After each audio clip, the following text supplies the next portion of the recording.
The only time you truly fail is when you stop trying. It's not the mistakes you make, the challenges you face, or the setbacks that define failure. It's the moment you decide to quit, to throw in the towel, to tell yourself that it's just not worth it anymore. And that's understandable. After all, life is hard. It's full of twists and turns, of unexpected obstacles, of moments where you feel like you've given everything you have, only to end up back where you started. But what if those moments weren't setbacks at all? What if they were the very things shaping you, preparing you, making you ready for something greater? Think about it. Every time you fall short, every time things don't go as planned, you have a choice. You can see it as a dead end, or you can see it as a lesson, a guide showing you what didn't work and encouraging you to try again with a new approach, a new mindset, a new determination. Most people think that success is a straight line, that if they are on the right path, things will come easily, that everything will just fall into place. But real success, the kind that leaves a lasting impact, is never like that. It's more like a zigzag, filled with unexpected turns, wrong turns, and moments when you feel like giving up. But it's in those moments, those times when you're tempted to quit, that the real growth happens. Imagine a mountain climber halfway up the steepest peak, hands shaking, legs burning. They've come so far, but the summit still feels miles away. Quitting seems like the most logical thing to do. It's easier to turn back, to say, maybe next time. But if they push through, if they take just one more step, and then another, they might just find that the summit is closer than they thought. And when they reach that peak, they'll realize that the struggle was part of the journey, that the hardest parts were what made the view at the top so rewarding. You see, failure isn't final, it's a process. It's a series of attempts, each one getting you closer to your goal, even if it doesn't feel that way in the moment. Think of every famous inventor, every entrepreneur, every athlete who achieved greatness. Their stories are not just stories of triumph, they are stories of countless setbacks, of nights spent wondering if it's all worth it, of falling short again and again. They knew what many people forget, that every setback is a setup for a comeback, that persistence is more powerful than any talent, and that every time they tried again, they were chiseling away at the barrier between them and their dreams. Take Thomas Edison, for example. He's often quoted as saying, "I have not failed. I've just found 10,000 ways that won't work." That's the mindset of someone who understood that the real enemy isn't failure itself, it's giving up. Imagine if Edison had stopped trying after his 100th failed attempt at creating the light bulb, or his 1000th. The world would be a very different place today.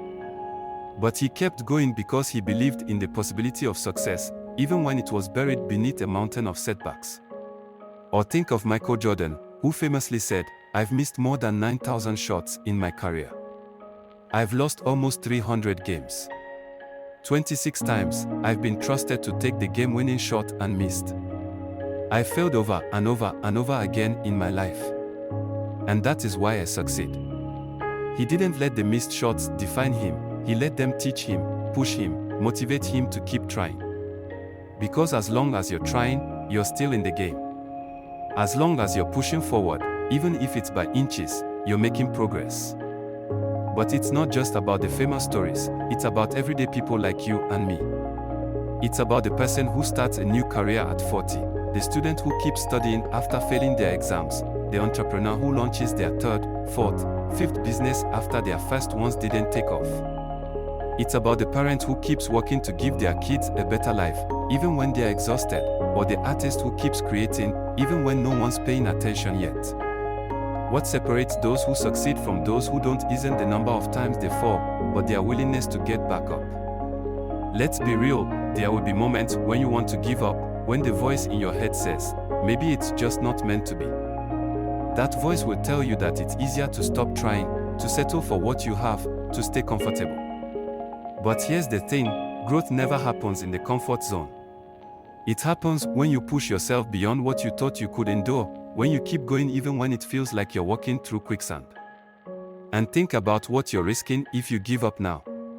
What if you were just one more try, one more effort, one more step away from the breakthrough you've been working for? What if the next attempt is the one that finally gets you to where you've always wanted to be?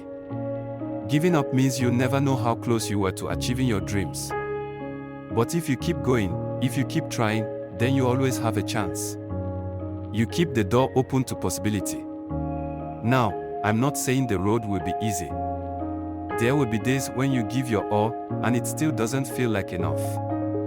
There will be times when the world tells you no, when you face rejection, when the path ahead seems longer than you can bear. But every no is just a detour, not a dead end. It's a chance to find a different route, a reminder that sometimes you have to take the scenic path to reach your destination. Remember, success isn't a race, it's a marathon. It's about endurance, about staying in the game long after others have given up. It's about knowing that as long as you're still trying, you're still making progress, even if you can't see it yet. Just like a plant grows roots deep in the soil before it breaks through the surface, your efforts might be laying the groundwork for something bigger, something you can't see yet but will eventually flourish. When you look back on your journey, what will matter most won't be the moment of failure but the moment when you chose to keep going despite them. It will be those times when you felt like quitting, but took one more step instead, that define who you are. Because that's where character is built, where resilience is forged, where dreams are turned into reality. So, next time you feel like giving up, remember this: the only time you fail is when you stop trying. As long as you're still fighting, as long as you're still pushing forward, you haven't failed, you're just one step closer to the victory you've been working so hard for. The road may be long, the climb may be steep, but every step, every effort, every attempt counts. Keep going, keep believing, and keep trying, because your story isn't over yet. And the best chapters are still ahead, waiting to be written by the person who never stopped trying.